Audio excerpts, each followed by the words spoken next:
consumers still aren't feeling a lot of this. So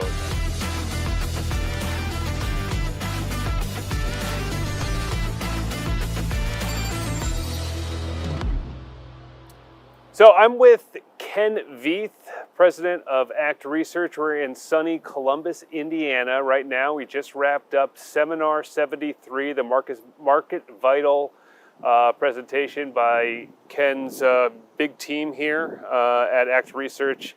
And Ken, I wanted to, you might be sick of talking about it by now after a few days, but I wanted to dive into some tariff issues with you if I could. And one thing that was mentioned during the seminar this week was the Goldman Sachs report that the tariffs are being pushed, 80% of the tariff costs are being pushed onto consumers right now. I'm curious about your take after talking with some of your fellow analysts here and other panelists you've had at the conference this week, how that is impacting the freight market today and how you see that going into the future. Sure. Yeah. So just a quick correction. Okay. It's consumers and businesses. So that 80%. So and I think there was a subsequent Wall Street Journal article that indicated something like 65% of the tariffs are being being absorbed by businesses right now. So consumers still aren't feeling a lot of this. So I think. I think one of the comments I made today is as the administration is releasing the tariff numbers, kind of take 80% of that number per the Goldman Sachs report, and that's taxes being paid by U.S. businesses and U.S. consumers. The government's collecting the money, but we're paying it, and then. If you see inflation in goods, we saw a bad PPI number last week, and we saw CPI starting to come up.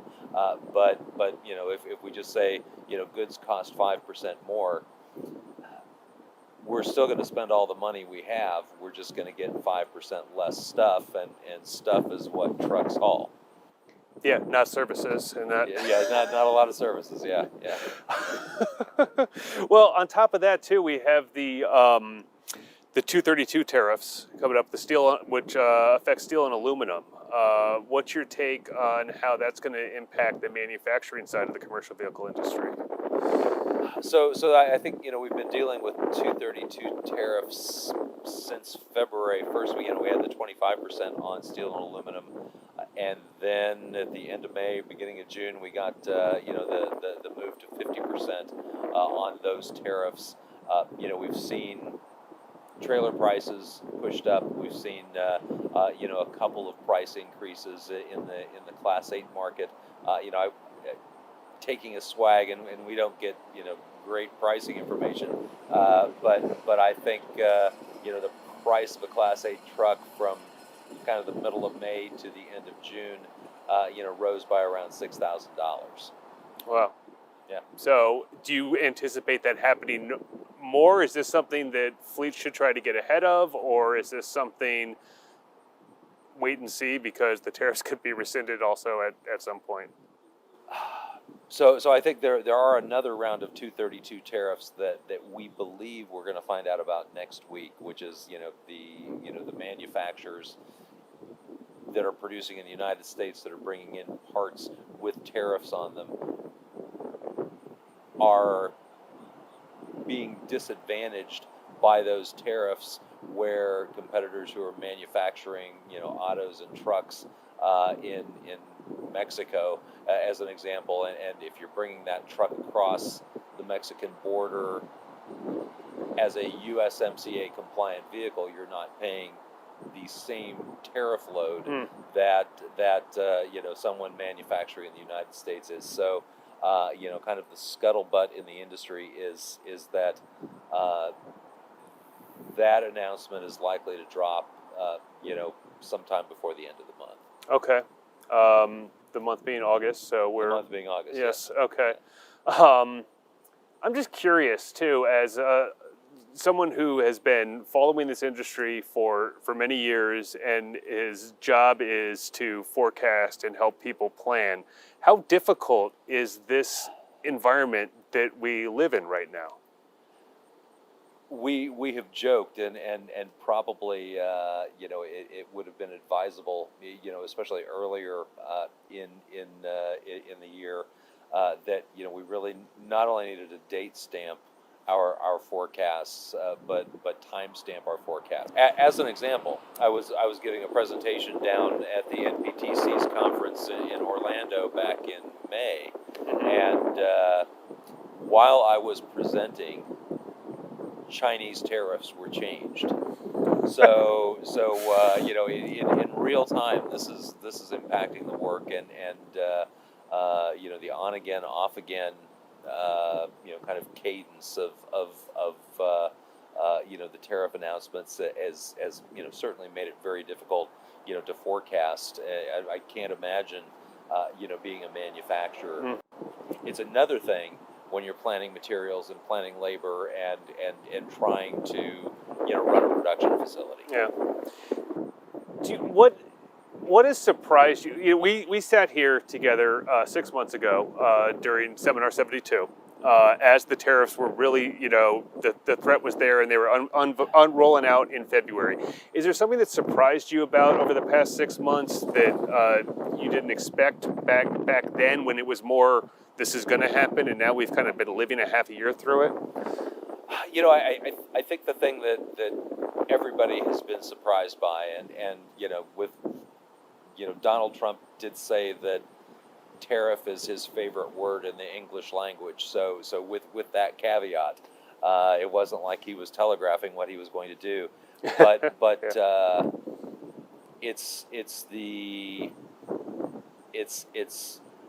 policy by tweet and fiat.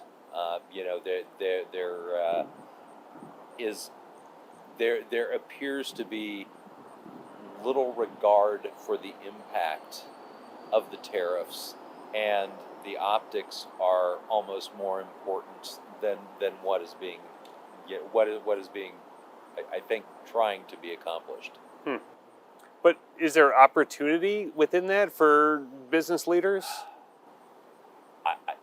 If there is, I don't. Okay. I don't see them. The U.S. economy. We're competing in a global economy, and U.S. manufacturers are having to pay tariffs on steel and aluminum. So as we export back into the broader global economy, our manufacturers are competitively disadvantaged. Yeah. We can even go back to the Trump's original tariffs in 2018.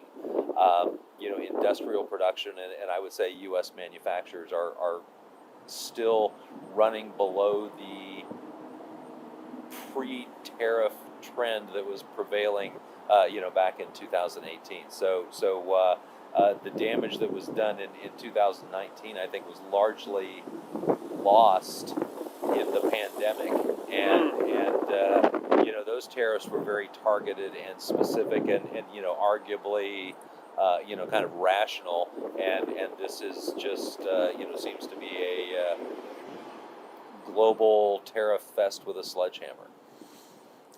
Well, I'd like to maybe try to end our conversation on a positive note, if you think that's possible. Yeah.